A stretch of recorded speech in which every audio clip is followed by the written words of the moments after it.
Pilipino.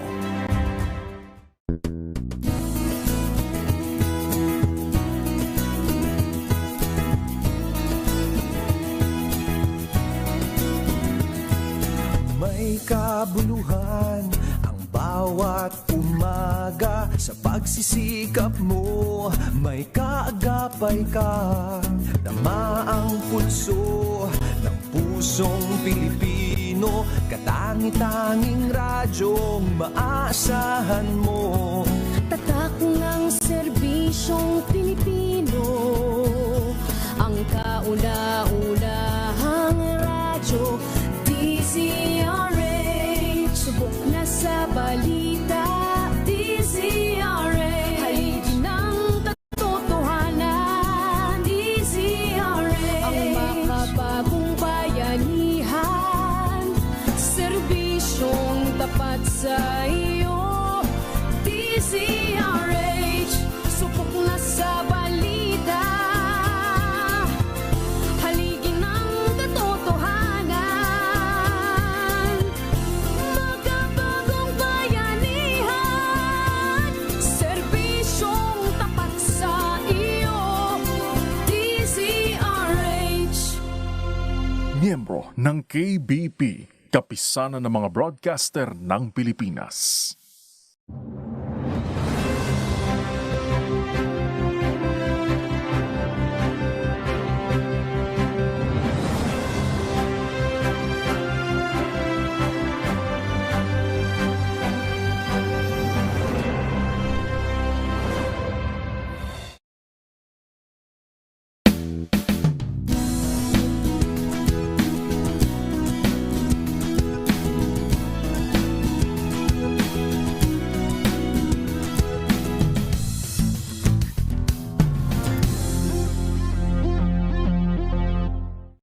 Maagang balitaan, maagang usapan sa mga issue at balita. Kasama si Kuya Angelo Palmones sa Magandang Umaga Pilipinas. Mula Lunes hanggang Biyernes.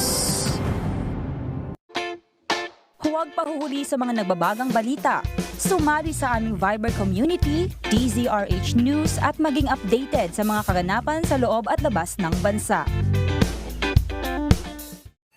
Mga balitang gigising sa inyong umaga. Mga balitang kailangan mong malaman. Mapapakinggan sa ACS Balita sa 2x2.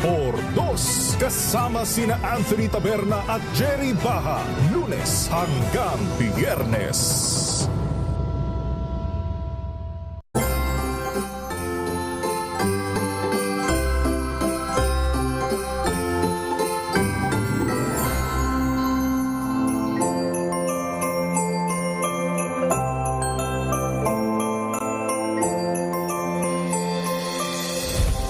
Ang wish ko ngayong Pasko ay kalusugan para sa ating lahat, lalong-lalo na siyempre sa mga miyembro ng ating mga pamilya. Di bali nang huwag tayong yumaman, basta yung kalusugan natin, lagi tayong healthy. Ang wish ko ngayong Pasko ay pagkain sa bawat hapag ng pamilyang Pilipino. Sana hindi lang simpleng pagkain, sana maraming pagkain, masarap na pagkain. Nag-uumapaw ang hapagkainan, lalo na sa pamilya ng mahihirap na Pilipino. Bumabati ako sa inyong lahat ng maligayang Pasko at manigong bagong taon. Maligayang Pasko At manigong bagong taon. Wishing you a very Merry Christmas and a Happy New Year.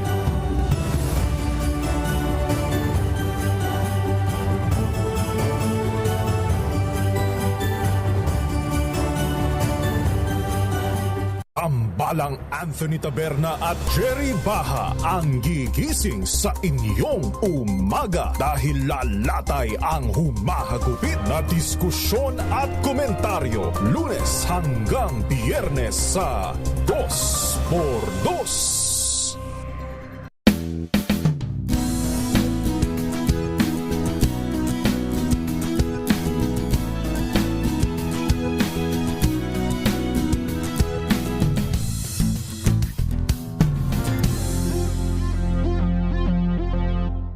Alamin ang mga maiinit na isyung pambayan, mga balitang kailangan mong malaman, usapin sa pamahalaan, politika, ekonomiya at kabuhayan. Ito ang mga dapat mong malaman. RH.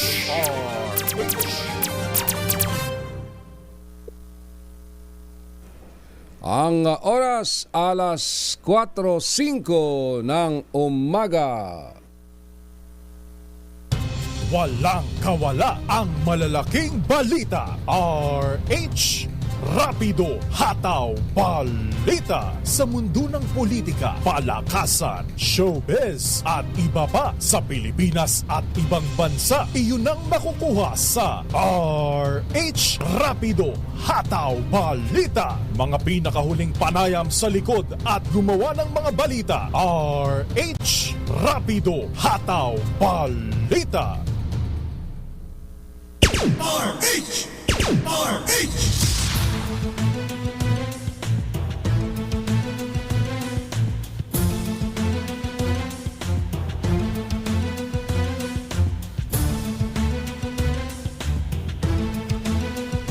Luzon, Visayas, Mindanao ay isang tulog na lang. Kasama na ho yung ating mga kababayan na nasa ibayong dagat.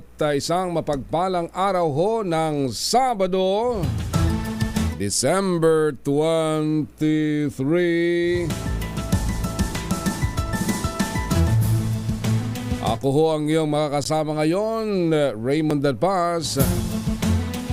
Tuloy-tuloy sa pagbabalita, tuloy-tuloy sa serbisyo. Sama-sama tayo, Pilipino.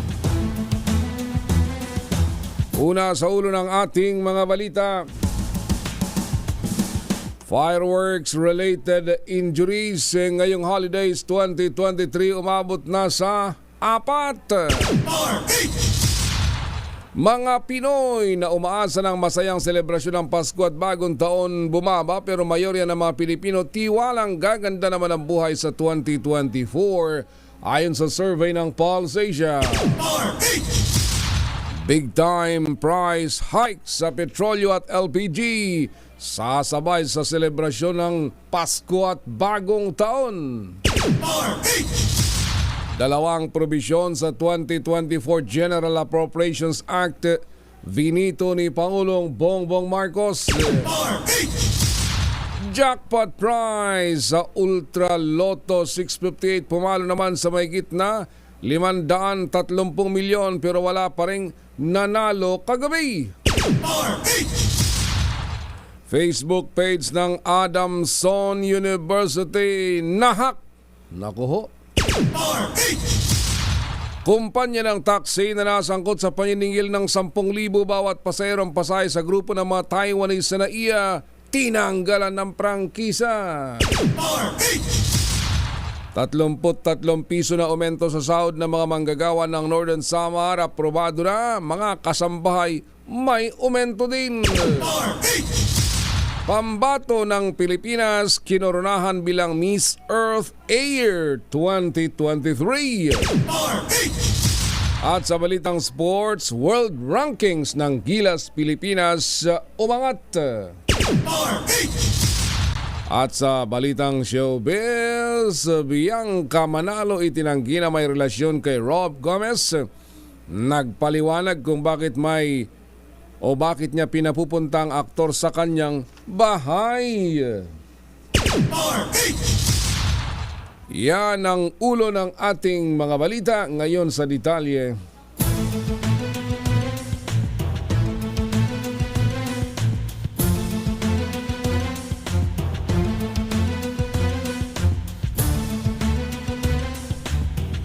Apat na ang naitalang fireworks-related injuries ng Department of Health ilang araw bago ang selebrasyon ng Pasko ngayong 2023 at pagsalubong sa bagong taon ng 2024. Ayon sa ahensya, pawang mga batang lalaki na nasa edad 6 hanggang 11 taon ang biktima ng paputok. Batay sa report, boga, 5-star at piccolo ang dahilan kung bakit sila naputukan. Nauna nang nanawagan si DILG Secretary Benhar Abalos sa mga local government units na magpatupad ng community ban sa pagpapaputok at magtalaga na lamang ng lugar para sa panunuoran ng fireworks display. Noong 2022, nakapagtala ang DOH ng 277 na fireworks-related injuries mula December 21, 2022 hanggang January 4, 2023 na mataas ng 49% kumpara nung nagdaang taon kung saan majority ng kaso ay mula sa National Capital Region.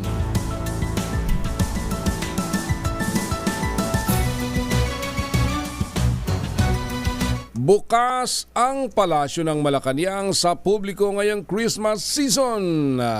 Ayon kay Pangulong Bongbong Marcos, sa kanyang mensahe inimbitahan ng Pangulo ang publiko na bumisita sa palasyo at dumalo sa simbang gabi kung saan may inihahanda rin ng mga kakanin. Bukod dito ay meron rin ng mga rides na ma-enjoy ng mga bata.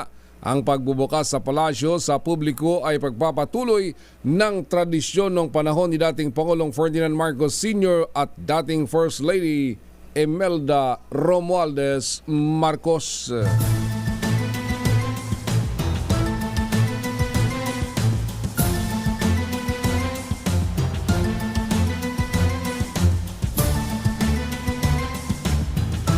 Classmate Paul Lomesio, 11 minuto na makalipas ang alas 4 ng umaga. Walang plano si Pangulong Bongbong Marcos na magbakasyon sa ibang lugar ngayong holidays. Ayon kay Pangulong Marcos, dito lang siya sa Maynila magdiriwang ng Pasko kasama ang kanyang pamilya. Sabi ito ng Pangulo sa kanyang pagharap sa mga supporters sa Malacanang para sa isang Christmas gathering. Kasama niya na nakisaya at nakiparty sa mga supporters si Ilocos Norte 1st District Representative Sandro Marcos. Nagpahayag naman ang kagalakan ng Pangulo na nakasama ang kanyang mga supporters sa palasyo. Hiniling nito na sama-sama may pagpatuloy nito ang nasimulan tungo sa bagong Pilipinas na kanilang inaasahan. Nakipag-meet and greet si Pangulong Bongbong Marcos sa dalawang overseas Filipino workers na nakaligtas mula sa pag-atake ng Hamas sa Israel. Ikinuwento ni Jimmy Pacheco kay Pangulong Bongbong ang kanyang karanasan matapos nabihagi ng militanteng grupo mahigit na 40 araw. Habang nagbahagi rin ng kanyang hindi malilimutang pangyayari si Camille Hesalva matapos niyang tumanggi na iwan ang kanyang employer sa gitna ng panganib. Ayon kay Pangulong Marcos, natutuwa siyang nakaharap ang dalawa matapos naligtas na makauwi sa Pilipinas. Aminado ang Pangulo na napakabigat at hindi matatawaran ang kanilang karanasan na anyay maging inspirasyon sana ng iba pang mga Pinoy ng kanilang pagtrabaho sa ibang bansa.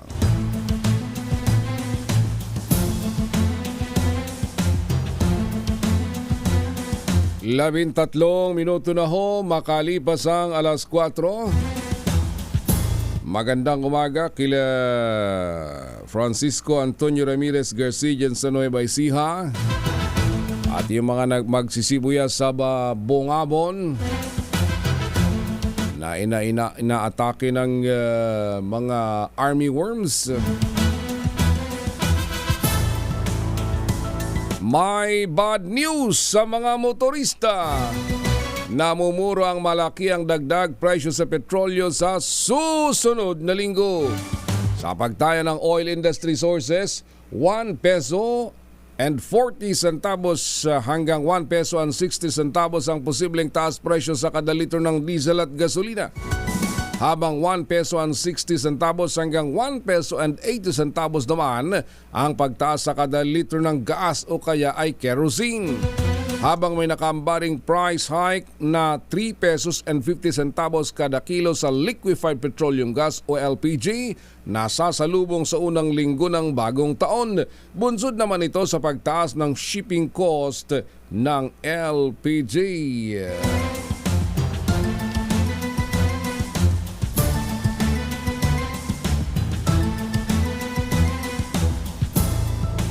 Suspendido naman ang implementasyon ng pagpapatupad ng expanded number coding scheme mula December 25 hanggang 26 at January 1. Pinaalalahanan din ng Metropolitan Manila Development Authority o MMDA ang mga bibiyahe na planuin ang kanilang travels sumunod sa batas trapiko at maging maingat sa pagmamaneho. Binigyan rin ng MMDA na pinalawig ang kanilang job hours para paghandaan ang inaasahang pagdagsa ng mga sakyan sa Metro Manila sa holiday season. Nauna nang nagpatupad ang ahensya ng adjustment sa mall hours na layong mabawasan ang traffic congestion sa panahon ng Christmas rush.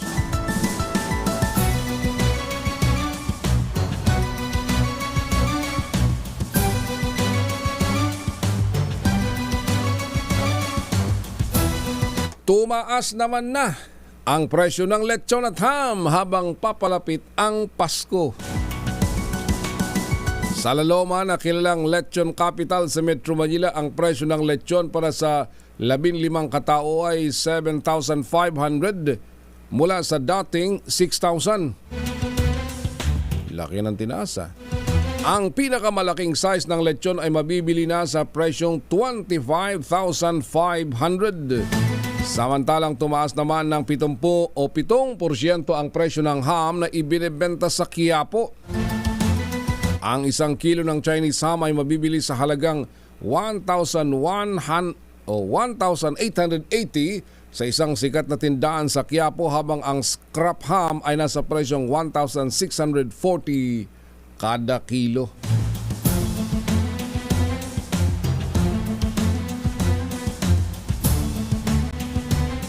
Labing-pitong minuto makalipas ang alas 4, bumaba naman ang bilang ng mga Pilipinong umaasa ng masayang pagdiriwang ngayong Kapaskuhan.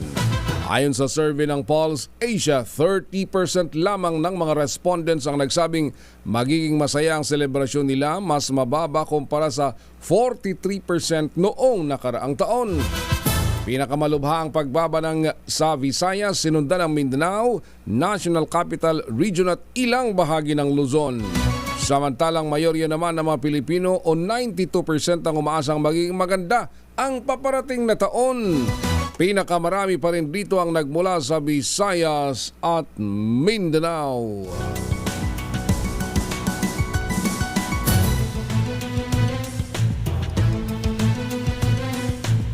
Pinangangambahan naman na humina ang peso-dollar exchange sa mga susunod na taon. Batay ito sa pagtaya ng Development Budget Coordination Committee, maaaring maging 55 pesos hanggang 58 pesos ang palitan sa piso sa susunod na taon hanggang sa 2028.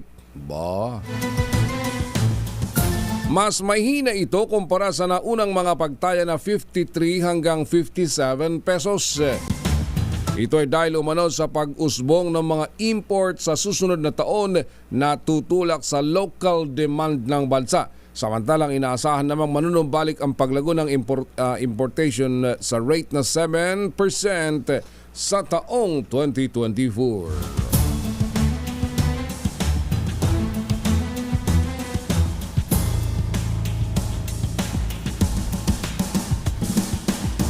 Magandang umaga kay Saturnino Lau ay Senior, si Nicanor Kion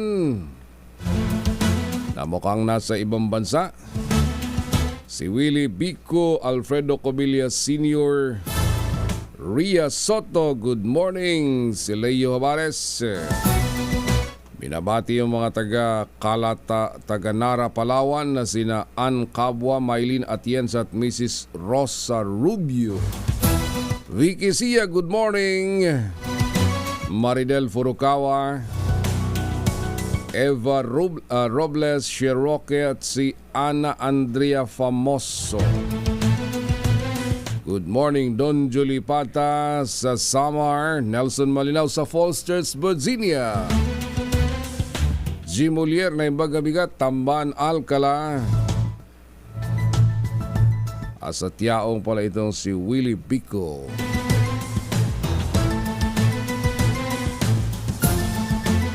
Balita naman tayo tungkol sa budget. Vinito ni Pangulong Bongbong Marcos Jr. ang dalawang probisyon ng 2024 General Appropriations Act. Ayon sa Presidential Communications Office, hindi na aprobahan ni Pangulong Marcos ang budgetary item para sa revolving fund ng Department of Justice o ang Special Provision Number 1. Sa liham ng Pangulo kay Speaker Martin Romualdez, ipinaliwanag niyang walang batas na nagbibigay kapangyarihan sa DOJ na magtatag ng revolving fund. Ibinasura rin ng Pangulong Marcos ang Section 38 sa ilalim ng General Appropriations para sa implementasyon ng National Government Career Executive Service Development Program.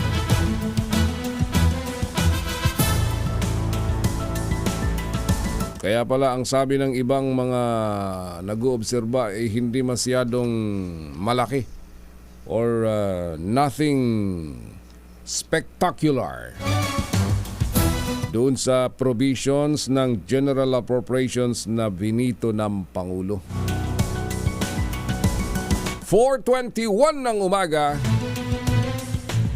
isinusulong ni Senador Sherwin Gatchalian ang panukalang back channel talk sa China para tugunan ang issue sa West Philippine Sea. Paliwanag ni Gatchalian, ang back channeling ay isang diplomatic mechanism kung saan masinsinang pinag-uusapan ang pagresolba sa mga issue na walang maraming external comments. Pinigyang din pa ng senador ang kahalagahan ng singular voice sa halip na pakinggan ang mga nagsasalitang napakaraming opisyal sa usapin ng West Philippine Sea. Kabilang sa mga issue na maaring matugunan ng back-channel discussions ang harassment sa mga Pilipino na nangingisda sa West Philippine Sea at mga nagsasagawa ng resupply mission sa Ayungin Shoal. Bagaman hindi permanenteng solusyon ang back-channel talk, iginit ni Gatchalian na may 3 resolutions ng pagkamit sa peace at stability sa rehiyon. At sa kaugnay ng balita, iminungkahi ni Senador Sherwin Gatchalian na dapat ay isa lamang ang namumuno sa mga usapin tungkol sa West Philippine Sea. Iisa ang tagapagsalita. Ayon kay Gatchalian, bagamat pare-pareho ang laman ng mensahe ng mga opisyal, maaring magkaiba ang delivery o pagkasabi na maaring magdulot ng pagkalito o pagkasalungat ng mga pahayag. Dagdag pa ng senador, hindi nakareresolba ang mga matunog o nakatutuwang mga pahayag sa media, sa halip ay kailangan ng back-channeling. Anya dapat ang magsasagawa ng back-channel talk sa China ay individual na hindi mula sa Department of Foreign Affairs at merong magandang relasyon sa China.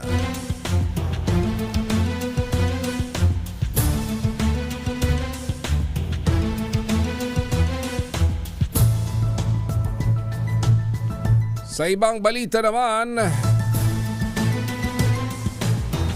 ipinaliwanag ni NTC Deputy Commissioner Attorney John Paulo Salvahan na ang Section 16 ng Public Service Act ang pinagbatayan nila sa pagpapataw ng 30 araw na suspension order sa operasyon ng SMNI.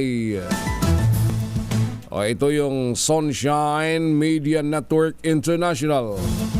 Pahayag ito ni Salvahan kasunod sa pagkwestiyon ni dating presidential spokesperson Salvador Panelo na hindi dumaan sa due process ang pag-issue ng show cause order ng NTC sa SMNI kung saan hindi binigyan ng pagkakataon na makapagpaliwanag. Sa panayam ng DZRH, sinabi ni Salvahan na alinsunod sa nasabing batas na for good cause maaring mag-issue ng suspension sa operasyon ng komisyon sa broadcast entity na hindi lalagpas ng 30 araw. Yun pala yung maximum nila, no? Ngayon man inihayag ni Salvahan na may opportunity pa ang SMNI na magpaliwanag dahil ang show cause order na inisyu nila ay initiatory pa lamang at wala pang prejudgment o desisyon na inilalabas ang NTC. During this hearing po, dito po malalaman o papakinggan po natin yung panig po ng Suarez Media Corporation at kung sino man pong interested parties who will join the administrative hearing para po makapag-decide po objectively ang commission at malaman po kung ano po yung mga allegations or may basihan po ba yung mga allegations against Suarez Media Corporation insofar as yung permit or license po na inisyu ng NTC sa kanila are concerned. Si Attorney John Paulo Salvahan ng National Telecommunications Commission. Matatandaan na 2 programa ang ng SMNI ang pinag-ugatan ng kasama sa suspension. Yung gikan sa masa ni dating Pangulong Rodrigo Duterte at laban kasama ang bayan. Inirereklamo din ng mga militanteng grupo dahil sa red tagging.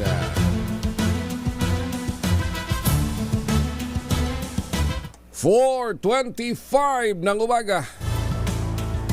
Magandang umaga sa lahat ng mga tumaya ng loto kagabi. At tataya muli mamaya. Dahil matataas yung mga papremyo ngayon sa loto. Doon nadali yung 649 nung nakaraan. Mahigit na 300 million pesos. Ito na.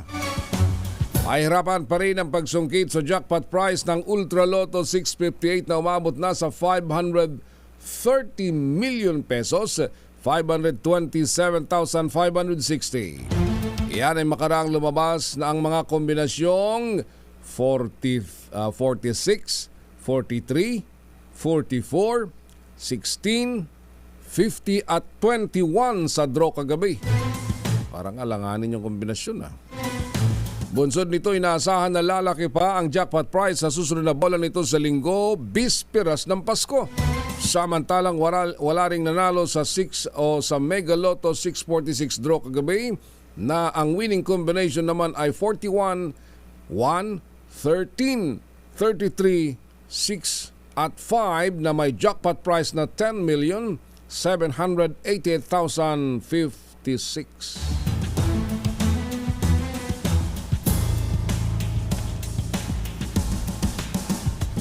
Magandang umaga naman sa lahat ng mga estudyante at mga guro at administrasyon ng Adamson University. Si Dr. and Dean Gay Lunag. Good morning, Madam.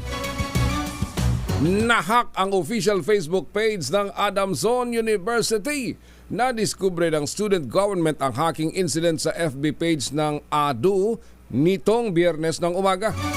Batay sa report, pinalitan ng hacker ang pangalan ng FB page matapos itong makompromiso.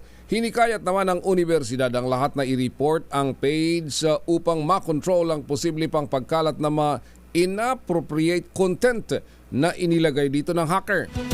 Nagsagawa na rin ang student government ng mga hakbang upang ma-recover ang page mula sa hacker.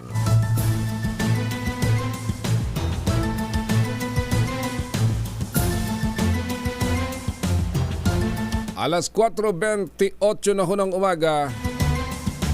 Ito, magandang umaga sa lahat ng mga taxi operators at mga transport operators. Lalong-lalo na yung nag-ooperate dyan sa Ninoy Aquino International Airport. Kinansela ng Department of Transportation ng prangkisa ng isang taxi company sa Ninoy Aquino International Airport matapos ang umunoy paniningil ng sobra-sobra sa pasahero. Ayon kay Transportation Secretary Jaime Bautista, nakilala na ang driver sa isang viral video na nakitang nanghihingi ng pamasaheng lampas sa normal fare.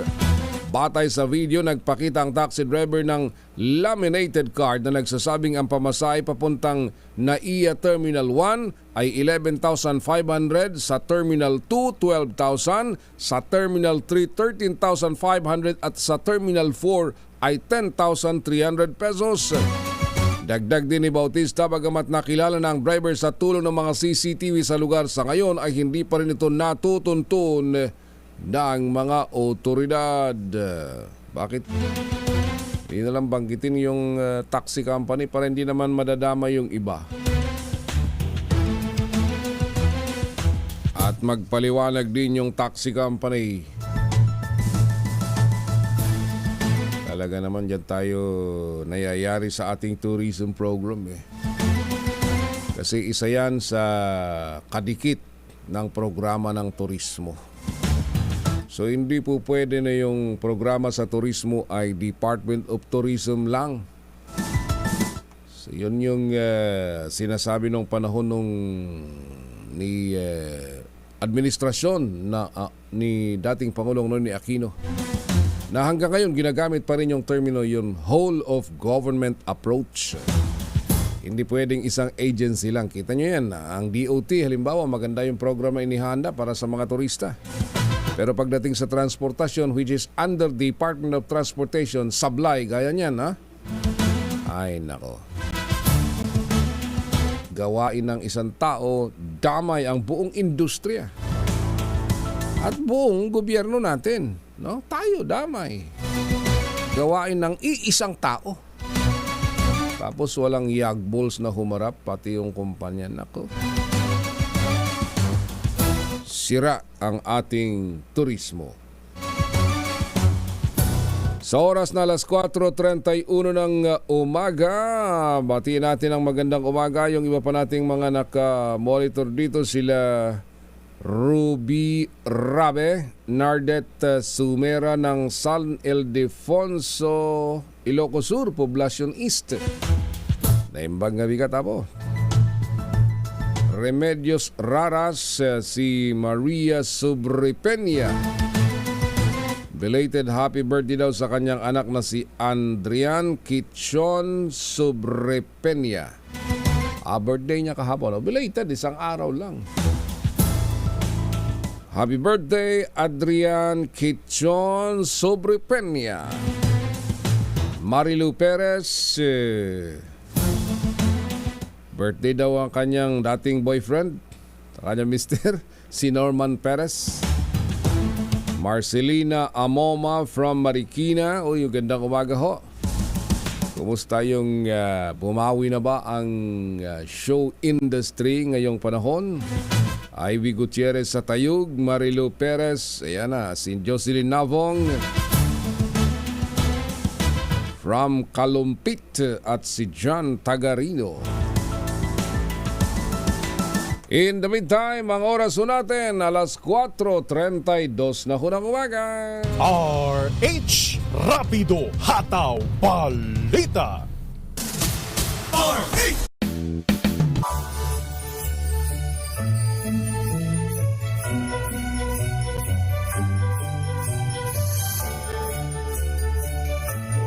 Maligayang Pasko at manigong bagong taon sa inyong lahat. Ako po si Lisa Macuja Elizalde na nag-aanyaya sa inyong samahan kami sa aming programang Art to Art. Tuwing linggo, alas 3:30 ng hapon, dito lamang sa DZRH Radio at DZRH TV. Usapang sining at kultura para sa lahat. Huwag kaligtaan.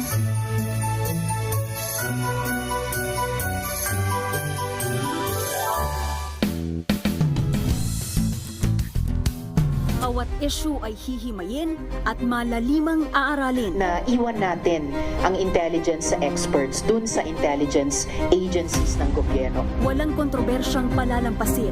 Walang tanong na hindi sasagutin. So needless to say, sir, kasali pa rin ang smart natin. One-on-one, kasama ang mga politiko at mismong mamamayang Pilipino. Samahan niyo po ako tuwing linggo para alamin ang bawat katotohanan sa likod ng kontrobersya.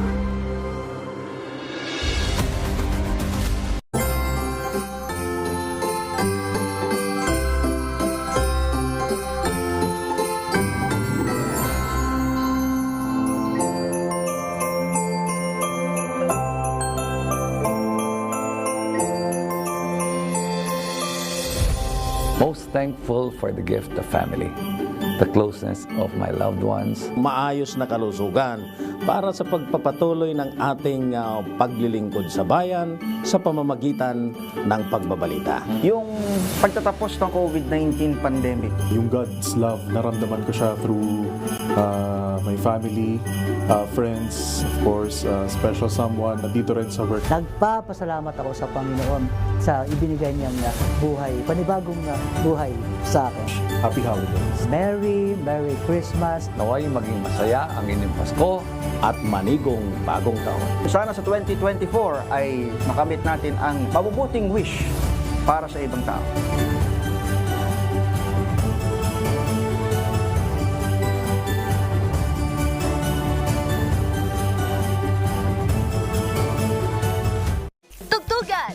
sayawan, chikahan at mga kaganapang kakikiligan.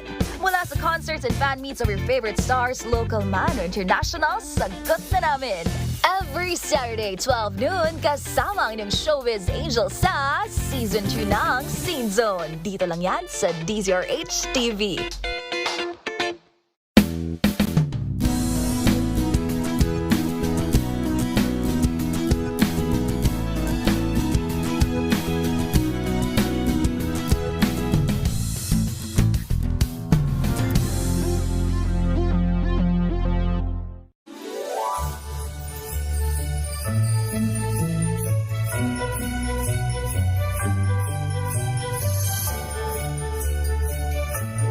Maligayang Pasko at manigong bagong taon sa inyong lahat.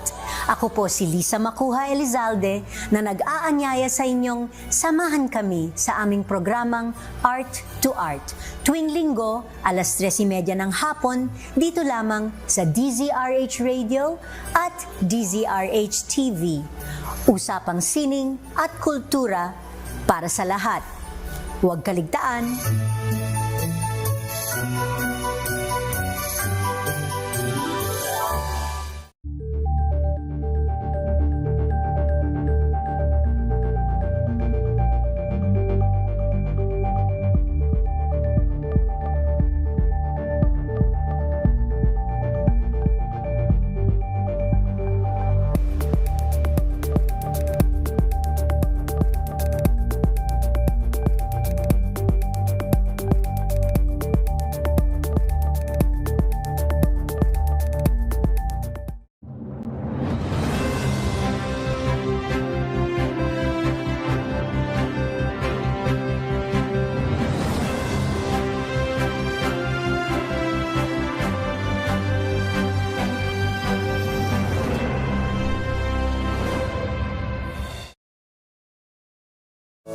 Maging updated sa mga balita. I-follow ang aming mga social media account. DZRH News at DZRH News TV sa Facebook at DZRH News sa X, TikTok at Viber Community.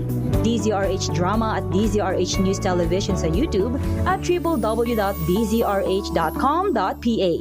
Balik tayo sa ating balitaan. Lakay Tom Deza, Dita Ballesteros, Cagayan, 4:38 ng umaga.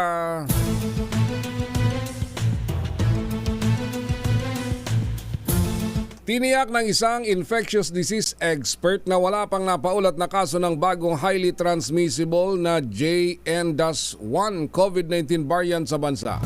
Ang bagong variant ay kasalukuyang nananalasa sa mga bansang Japan, China at Singapore. Ngayon sinabi ni Dr. Rogen Solante na hindi rin imposibleng makapasok sa bansa ang JN-1 variant. Paliwanag ni Solante na ang JN.1 variant ay subvariant ng BA.2.86 at recombinant ng isa pang XBB variant na ngayon ay mahigpit na sinusuri ng mga scientists dahil sa maraming mutations at ang tsansa na makahawa o maipasa sa iba.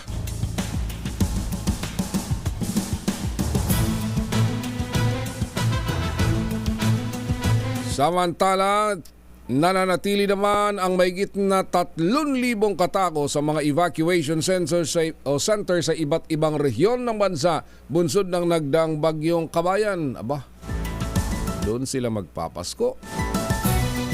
Posibleng abutin ng Pasko ang 1,655 na pamilyang nasa evacuation centers sa Mimaropa, Western Visayas, Eastern Visayas, Davao Region at ganoon din sa Caraga. 9 na lalawigan pa ang nananatiling walang supply ng kuryente, kabilang ang ilang bahagi ng Davao Oriental, Davao de Oro, Surigao del Norte, Surigao del Sur at Agusan del Sur. Ayon sa National Disaster Risk Reduction and Management Council o NDRRMC, halos 400,000 individual ang naapektuhan ng bagyo at halos 2,000 kabahayan naman ang napinsala. Sa ngayon ay tiniyak ng NDRRMC na magbibigay sila ng relief assistance sa lahat ng mga nasalanta ng bagyong Kabayan. Yung hirap nun sila yung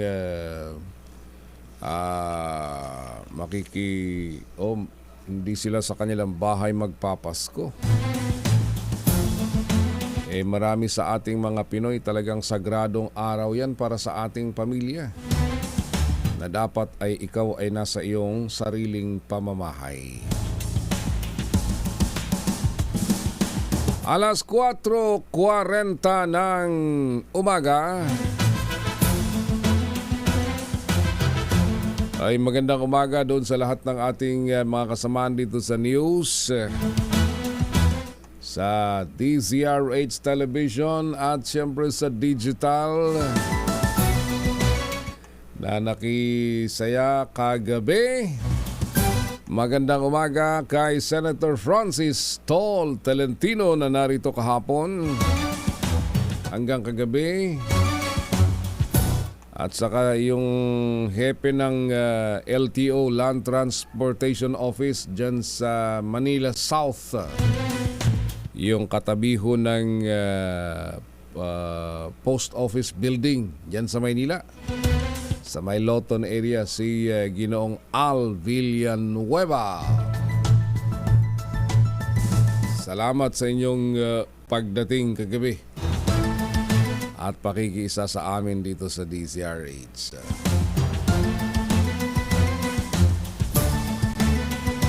Naimbag nga bigat, Governor Manny Mamba dita Cagayan. Si Congressman G.P. Padiernos dyan sa Nueva Ecija at Congressman Ador Pleito ng Bulacan. Governor Daniel Fernando, magandang umaga din sa iyo dyan sa Bulacan. Alas 4:42, lumiham kay Pangulong Bongbong Marcos ang Stop and Go Coalition para ihirit na palawigin ang consolidation deadline ng PUV Modernization Program. Ayon kay Stop and Go Coalition President Zaldi Ping-ay, umaasa silang pakikinggan ni Pangulong Marcos ang hinaing ng 30% jeepney drivers na hindi pa na tumatalima sa franchise consolidation. Sinabi ni Ping-ay na marami pang jeepney driver ang naghahabol ng December 31 na deadline at umasang magkakaroon ng extension. Nauna nang pinag-i-issue ng pisto ng Korte Suprema ng temporary restraining order laban sa implementasyon ng nasabing programa.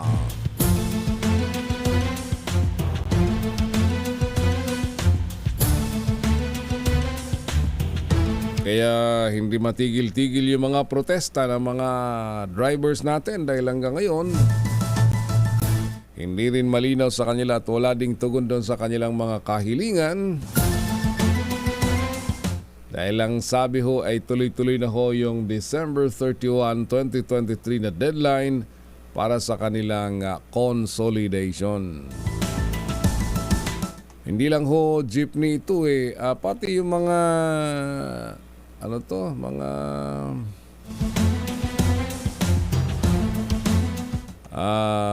bumibiyahe din na may linya dito sa Makati, mga van.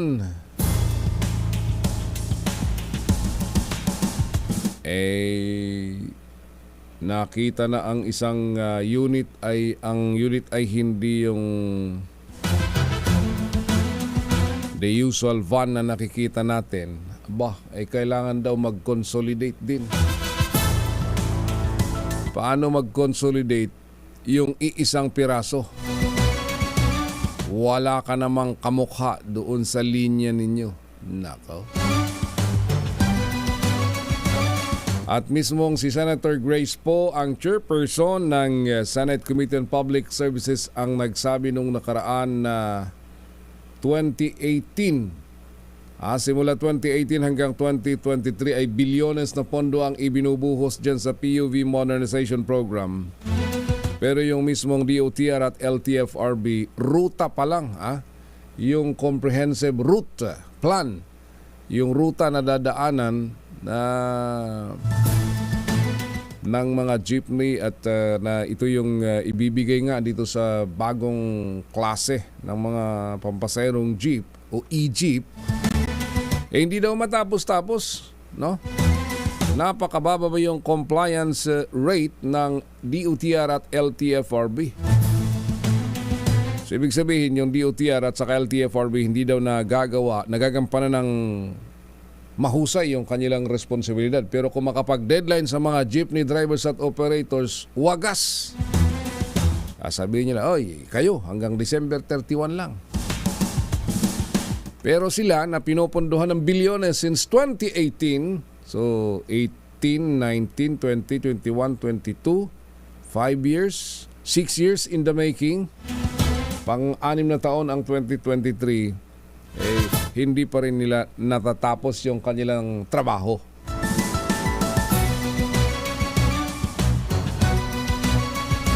Parang kwentong pari na naman ito. Gawin nyo yung aking sinasabi, pero huwag nyong gayahin yung aking ginagawa. Kaya lumalakas ho yung panawagan na mabigyan ng extension yung PUV Modernization Program. Ang sabi nga ni Senator J.B. Ejercito, 3 to 5 years more bago ka mag-phase out, kailangan nakalatag na lahat yung mga transportation programs dito sa Metro Manila. Palang. Sinasabi niya, kumbaga tapos na yung mga interconnection ng mga MTR, MRT, LRT, yung project na subway na ginagawa ngayon. Kapag natapos na lahat yan, tsaka ka magkaroon ng ipipilit mo na yung PUV Modernization na programa. Kailangan naman talagang mag-modernize. Sabi, lahat naman ay pabor Kaya lang yung sistema kasi hindi po pwede yung sige, ikaw magbayad ka. Mag-import. Yung imported na hindi naman nila gusto yung itsura. Unang-una may 2 milyon, saan ka kukuha ng ganong kalaking pera? Magkano lang ang subsidy? Ang gusto ng iba, rehabilitation ng kanilang mga sasakyan. Kung minsan dapat nga naman gawin din yun. Kumbaga may alternatibo dapat, yung lumang jeep ay palitan ng bago at mas bagong makina. Ang sabi, para mapanatili yung mukha ng Philippine Jeep dahil yan lang ang pwede nating ipagmalaki sa larangan ho ng transportasyon. Kasi pag winipe out mo yan, nawala na sa lansangan, itawag mo doon sa jeep natin na tumatakbo na galing China, galing kung saan mang bansa, yung mga Japan man yan o Korea, iba pa rin yung Philippine jeepney na nakasanayan natin. Mukha pa lang ng jeep, talagang jeep na jeep Pero kung kailangan, yan ang i-rehabilitate. Huwag nang payagan yung mga pupugak-pugak na nagbubuga ng sandamukal na usok sa lansangan. Kaya lang, inuulit ko na naman, balik tayo sa tanong, bakit nga nare-rehistro yung mga ganyang klase ng sasakyan? Di ba ang nagre-rehistro ng mga sasakyan, LTFRB din? Di ba? Bumalik sa DOTR.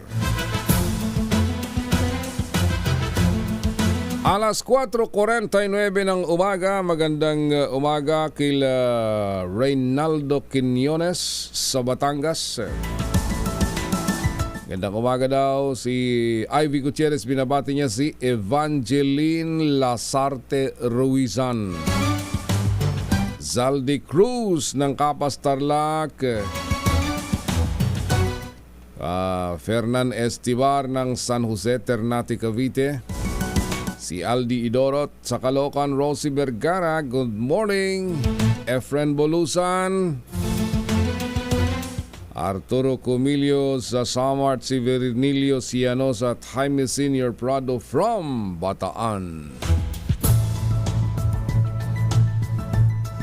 May aasahan naman na 33 piso na taas sahod ang mga minimum wage earners sa Northern Mindanao. Ipatutupad ang wage hike sa 2 tranche kung saan 23 pesos ang mararamdaman sa daily salary ngayong Disyembre hanggang sa July 1, 2024 ang karagdagan namang 10 piso.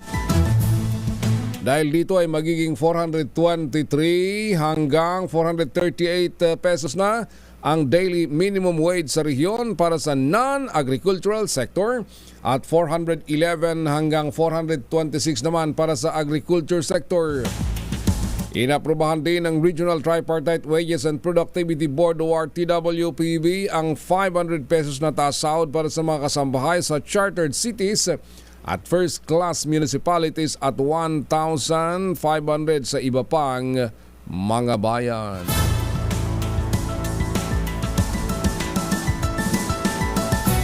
Magandang umaga din sa mga tauhan ng Philippine National Police. Ito'y may operation dyan sa Imus City kahapon sa pangunan ni Lieutenant Colonel Jack Ekman Angog.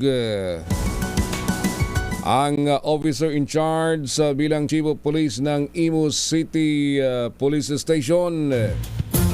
Ito ay sila nagsagawa ng pag-aresto. At kanilang naaresto itong si Fermin Ferdinato o Fermin Tumanak Ferdinato alias Nonoy. Ito'y residente ng Caloocan City. Ngunit siya ay naaresto sa Barangay Poblasyon o sa... Teka, saan ba ito naaresto? Barangay Tuklong 1A sa Imus City, Cavite. Ito'y may kaugnayan ito'y bahagi ng Simultaneous Anti-Crime and Law Enforcement Operation o SACLEO ng mga tauhan ng Philippine National Police sa pangunguna ng Warrant Section na si Police Executive Master Sergeant Marcial Lamsis at 5 kasamahan nito. Mula sa Regional Mobile Force Company at Regional Intelligence Unit. Naaresto itong si Ferdinato sa kasong statutory rape. Ito ay sa warrant of arrest na ipinalabas ni Judge April Joy Magsayo Aguila, ang presiding judge ng 3rd Judicial Regional Trial Court Branch 61 ng Angeles City, Pampanga noong December 5, 2023. Itong si Ferdinato ay hawak na ngayon ng Imus City Police bago iharap sa korte kung saan nanggaling ang kanyang warrant of arrest. At sa bilangguan na ito magpapalipas ng panahon ng Kapaskuhan.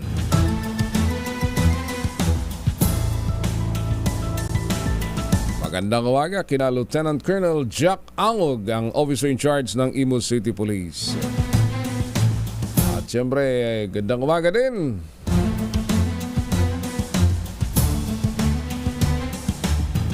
kay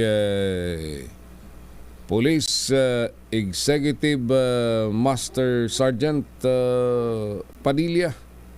Gandang umaga ho. At yung kanilang mga kasamahan din dyan sa Naik Police Station.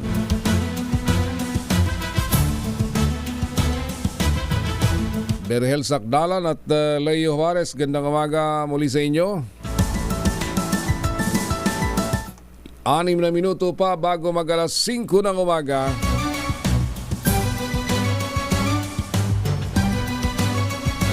Magandang umaga at maraming salamat kila Senator Risa Hontiveros. Magandang umaga din kay Senador Sherwin Gatchalian, Senator Sani Angara. Good morning ko sa inyo, Senator Grace po. Senator Mark Villar.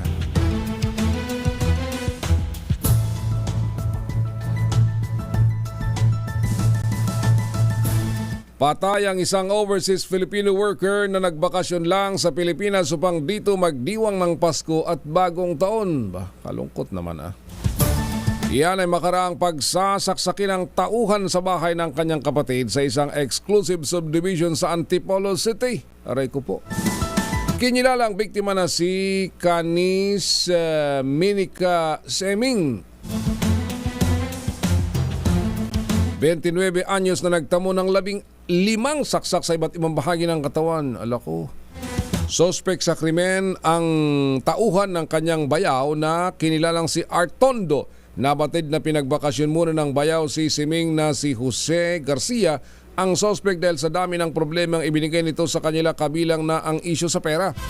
Pero nagtungo pa rin ito sa bahay ng mga Garcia dahil nakipagbalikan ito sa isa pang kasambahay ng pamilya na hiniwalayan din siya.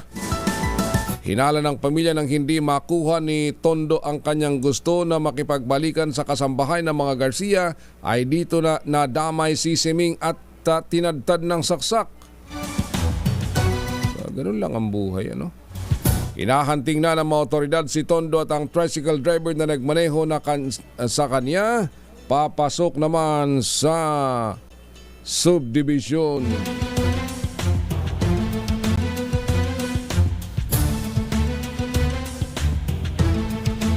Ganong kadali lang ang buhay ngayon. Ay, nako. Magandang umaga daw. Itong aming mga master nagpapabati ngayong umaga. Master Joseph Muego, good morning. At si Cosa Non Alquitran ng Filipino Star dahil birthday niya ngayon. Happy birthday! Si Cosa Non Alquitran ng PSN. Mula sa Merpo Press Corps at sila Master Joseph Muego. Siyang tunay, buti pa sa Mindanao, 470 per day. Sa Simeon Maternity Clinic sa Antipolo, meron pang sumasahod ng 370 pesos per day. Grabe naman. Ernie Yadaw from Sampaloc, Manila. Magandang umaga ho sa inyo. And speaking of Sampaloc, magandang umaga din ho kay Chairman Pat Santos dyan sa Sampaloc at si Chairman Mon Samson ng Manila Bulletin. Hepe, kape-kape na. Yan ang kabuuan ng ating mga balita ngayong umaga ng Sabado, December 23. Sang tulog na lang, Pasko na. Ako ho si Raymond Dadpaas, tuloy-tuloy sa pagbabalita, tuloy-tuloy sa serbisyo, sama-sama tayo, Pilipino. Meron na lang 2 minuto bago mag alas 5.